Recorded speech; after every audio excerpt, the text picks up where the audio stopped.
right, it's time, Everett. It's time for what most of the people came for. It's time to talk about the United States versus China. It is, Rob, and this one was really an absolute banger from the beginning. We almost potentially had two reverse sweeps in this one. Rob, Almost. can we almost break this match up and talk about it in two parts, and the first two sets, and then the last two sets? Because I think that's man, exactly the right way to process this yeah, thing that was. this was a tale of two teams, a tale of two cities, Charles Dickens, if you will. Um, and I think a lot of the question marks have to come down to the all-time GOAT in Karch Kiraly. The decision making in terms of personnel. To me, it seems like Karch is living in the past. It seems like he's living with a team that is no longer around and unwilling to rely on younger talent. And I don't know why. I absolutely don't know why. That's it. Karch Kiraly, with the lineup choices that he made today to start this match, starting Kelsey Robinson and Jordan Larson and Haley Washington in the middle. I was less bothered by that, but I thought that Dana Retke needed to be inserted with the way that China was destroying our block in the first two sets by going straight over the top of every time they swung. And you have one of the tallest players in the field and you leave her on the bench. That didn't make sense. The outside hitter choices it's just baffling to me. What more do you need to see?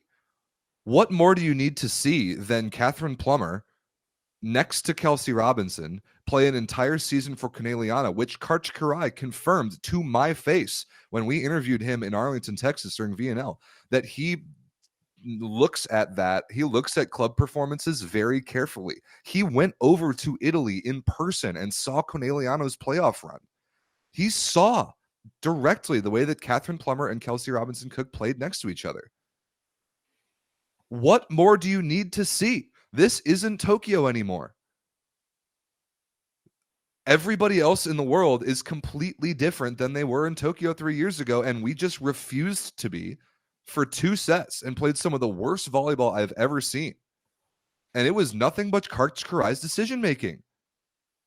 Jordan Larson and Kelsey Robinson Cook could not score. And they could not score because it's not strengths in their play styles, and it's not something they were willing to do to be aggressive enough to even try. Kevin Barnett on the American broadcast was going in on the decision-making and on just the play style choices, and he was right to do so. Because Kelsey Robinson and Jordan Larson refused to even try to score,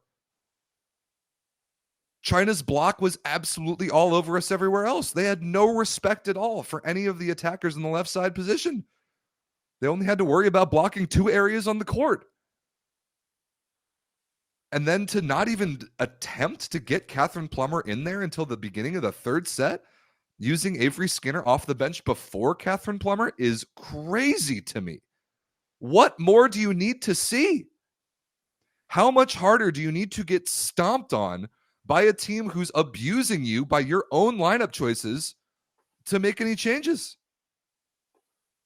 That was probably the most frustrating two sets of volleyball I have ever watched because it was completely self-inflicted. Now, I give a lot of credit to China, man, because they played awesome volleyball the first two sets. Their middles were all over us. Now, again, their jobs were extremely easy. I mean, those two straight commit one-on-one shutdowns on Shakabogu in the second set. I'm like, what on earth kind of an offense are we running? What are we doing here? But also, how about Zhu Ting, man? Zhu Ting. I was very, very impressed by the way that she tore us up for two sets. Yeah, to me, I'm just going to jump on the Karch hate here Please. for a second, because when do we have a chance to go after Karch? This is a golden opportunity here. The starting lineup to me seemed pedantic, right? It just seemed like they were out there to get some experience in, especially when you're playing China. Like, to me, this lineup might have made sense against a Serbian team that's high-powered offense and is known to make errors. Then maybe you throw in Larson and Kelsey Robinson Cook so they can pass well. You can run your offense. You can make some digs and then convert it that way. But against a China who arguably play the exact same style that you do, except they have better players in the majority of the positions, and players who can make a difference, like a Li Yingying, who was the best player out there consistently. We'll get to her fifth set performance when we talk about the second half of this match. My God, Okay. it was unbelievable. Yeah, but like the reality is that you need someone out there, and if you need to go with either Larson or Kelsey Robinson Cook, right? To me, you have to go with Kelsey Robinson Cook. The way that she's played consistently on like at the pro level, because then what you ended up happening is just them forcing Annie Drews as much as possible early on and forcing those middles early on. And that to me was why China's middles just feasted on you guys in the first two sets. Because if it was a tight ball situation, especially with Poulter in the front row, and Poulter is not the most mobile of setters, especially with that big knee brace that she's coming back from injury. There was a few times that she just had to dish it up to the middle, and China was all over it. Their game, like they knew the game plan coming in, but especially like if you're going out there against Kelsey Robinson Cook and Jordan Larson, you're like, well, like we're a really good blocking team. We can shut them down, and that's exactly what they did. That's exactly what they did. I think the fact that we saw Zhu Ting, like we've been hearing this entire time that Zhu Ting was going to be coming off the bench from most of our Chinese fans, and that's what we believed. But man, if Li Yingying is going to be running this outside hitter system, or sorry, not Li Yingying, I apologize. If China is going to be running this outside hitter system of Li Yingying, Zhu Ting, and Gong on the right side, Gong was really good today. That's going to be deadly. Zhu Ting is your ideal situation as a classic P2 who could still score in so many different situations. This was a really, really good performance from China. And I think this is the first time they've beat the United States since like 2004, since like Athens at the Olympics. Man. I have two things to add kind of off of what you said. The first is I agree, like the choosing to start Cook and Larson, I kind of agree with what you said about you're just trying to like feel it out and get your feet wet in the Olympics. Which makes no sense. This is the Olympic Games, dude. You have 3 games guaranteed. Exactly. I've been critical of Karch this quad for focusing on the process too much. And when the product clearly has not been there, the results this quad for the American women have not been good. And they did sort of a similar thing going into Tokyo. The results were there, but they were also extremely focused on the process, and that was going to be put to the ultimate test for this Olympics. If sacrificing the results of this entire quad, 3 bad VNLs, a bad world championship, and a failure at Norseca's that we didn't win. We should win that tournament every single time we bring our A team. If you send the team, absolutely. If you send the team, we should never ever lose the Norseca championship. No. After a bad quad, was it going to pay off? Was the result going to be there after sacrificing the result this entire quad? And starting Larson and Cook made me think that he was still committed more to the process than the result. This is the Olympic Games. This is the Olympic Games. And with this format, you get less guaranteed matches at the Olympic Games than ever. An entire 3-year process in this case, normally 4, for 3 matches guaranteed, and that's the foot you put forward to start the tournament. The other problem is that if you're going to do that with Larson and Cook, you better be in system all the time. They weren't. We did not pass the ball well for those 2 sets. And if we're not going to pass the ball well, those 2 players on the floor, they don't belong on the floor. They have no value to us on the floor if they're not going to pass the ball well. No. And that goes back to the reception chemistry. When have Kelsey Robinson and Jordan Larson passed next to each other like ever? That's never a lineup configuration that we've run. Kelsey Robinson and Catherine Plummer won more championships than matches they lost this club season, passing next to each other for 8 months straight. If we can't pass the ball and we also can't score, then we might as well do what we ended up doing in the 3rd set to kind of transition in the second half of the match here and put in the players who weren't going to pass any better or worse, but could actually score and were willing to be aggressive enough to take chances to score. And Catherine Plummer and Avery Skinner, who in both of those players' first Olympics, with their backs against the wall, given the cards they were dealt and how bad we played those first 2 sets, I loved what I saw from those 2 players. Well, so for me, Rob, and as we transition from the first half of this game to the second half, we've always talked so much about Italy, or not Italy, sorry, about the USA being a systematic team, about them playing their system together. They are better. The sum of their parts is their, you know what I mean? Whole is Whatever. greater than the sum of its parts. The whole is better. Always Yeah. is supposed to be for this team. Always is supposed to be. But once again, China is also a team that plays that way. Right. But they have fantastic scoring as well from Li Yingying. But there was certain situations,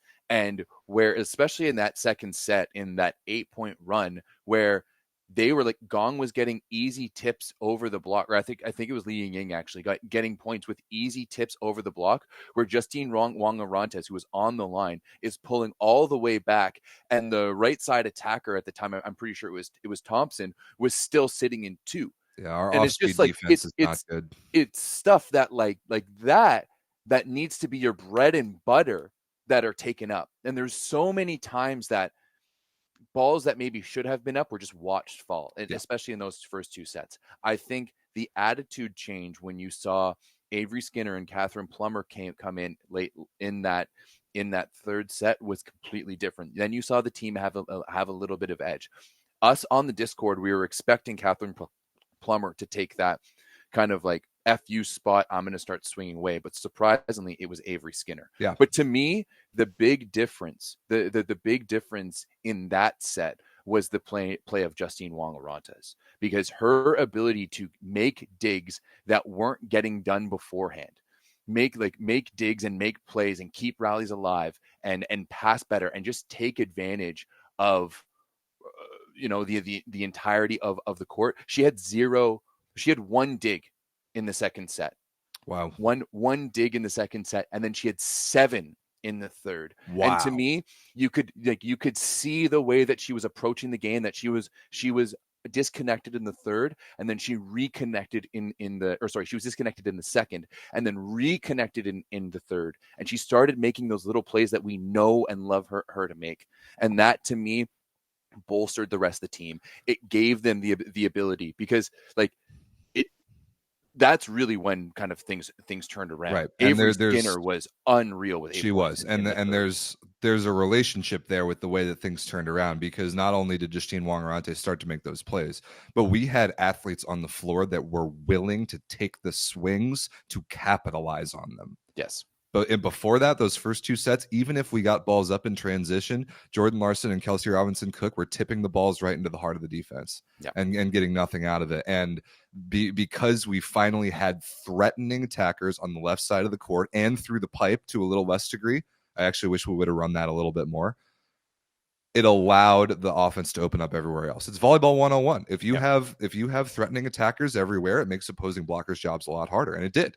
China's block was significantly less effective than it was in the first 2 sets. And the other player that we haven't talked about yet, but need to, who is completely responsible for the U.S. getting a point out of this match, which had we not, our tournament hopes could be very much in jeopardy, is Annie Drews. 100%. Annie Drews dropped 29 points, and she is not a player who's used to taking on that kind of volume. That is not like her game.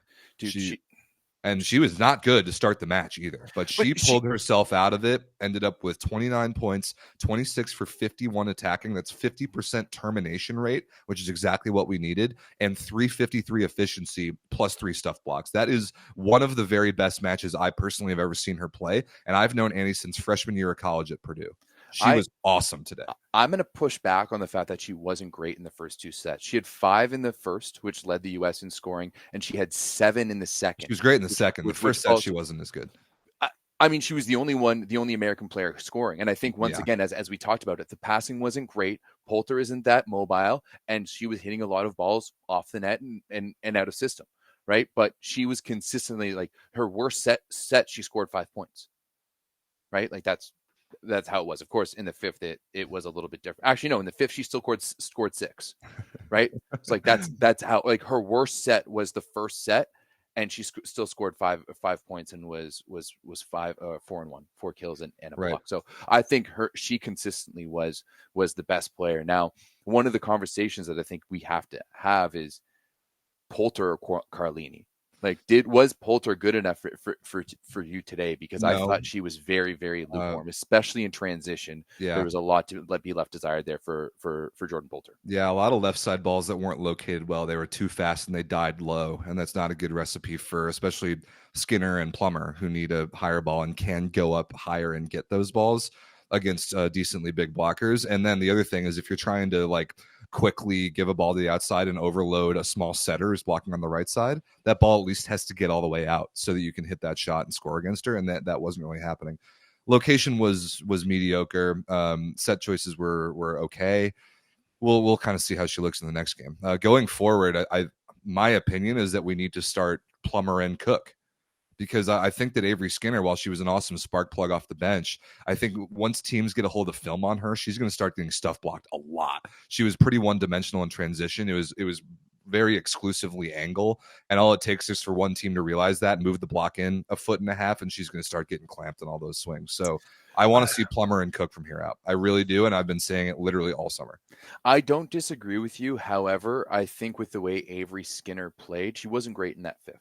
I will give you that. She wasn't fantastic in the fifth, but I think you need to give her a shot. Like, she brought you back into that game. She had 8 in the third, 7 in the fourth. Like, she was gangbusters, and I thought that Catherine Plummer did a really good job of settling into that P2 kind of role where she was still scoring. Like, she still had 5 points, 5 points in the fourth, but she was passing well and she was playing defense. She just brought a little bit of that fuck you arrogant attitude that the United States should have. We need it. And it wasn't there with the pedantic opening roster. No. It wasn't there with the starting lineup. But on the other side, Rob, I think that you have to give China, like, it wasn't all due to the mismanagement on the American side why they lost. I think a lot of credit needs to be given to China. I think in a lot of ways, they probably should have walked away with this one in 3 sets. They didn't manage that Plummer and Avery Skinner and just like the change of the American attitude and that pushback. But man, that 5th set from China, like, you could tell how much they wanted it and how much it meant to them. That's what I wanted to bring up, kind of to put a bow on this match. Li Yingying's numbers in the 5th set were like nothing I may have ever seen before. Yeah. 9 points. Of their 15 points, she herself had 9 points. She went 8 for 10 attacking and a stuff block. 700 efficiency. And 9 points out of a team's 15 in a 5th set. That is a player who is top 3 in the world at her position that says, all right, screw this. Get on my back. I'm taking us to the finish line here. And that is terrifying for the rest of the world. Terrifying. She just did that. It was terrifying. I had nothing but I could do nothing but respect it. She was automatic. I mean, there was a ball. She ran an inside ball, like on sort of the 32 spot, and she turned it cross body 4-4 and put it to like the 3-foot line on the sideline. It was absolutely sick. I do think she got a bit of a ricochet off the block, but it was going hard cross. Yeah. I think if you are anyone in the volleyball world right now and you watch what China did today, because there was a lot of moments where the United States actually played well, right? And I think if you boil down the match from sets 3 to 5, like, that is essentially where you really, really, really got a good match. And once China started getting back into it, is a little bit different. But if you watch the way China played today and you look at that lineup, up and down, they're not showing a lot of weaknesses. Nope. They're not. The setter position, Diao and Yu would be the only one that I can think of. I mean, China did not pass the ball well in sets 3 and 4, but I didn't love the way she handled the pushback that the United States showed. But other than that, like, their attackers I thought were terrific. I mean, Wu Mingji off the bench was pretty good. Gong on the right side was really good. The middles, all 3 of them that we saw, I thought were terrific. Like, China's really solid, man. They're really, really solid. I cannot wait to see them play Serbia and see how that goes. There is no team in the world that has a left side pairing like Li Yingying and Zhu Ting. There is no team in the world that has a pairing like that can pass and play defense and score in system, out of system. You've got Li Yingying, who's, I'm not going to say she's young, but she's younger than Zhu Ting. And then you have Zhu Ting, who is like an Olympic MVP. Yep. Right. You have an Olympic MVP as your P2. Oh, Lee's only 24. I thought she was older than that for some reason. Yeah, she was awesome. I was super impressed. Yeah. So this is like, I think right now, and we haven't watched Brazil much because obviously they just three-donged Kenya easily, but China and Brazil right now are looking like the most complete teams at this Olympic tournament. Maybe.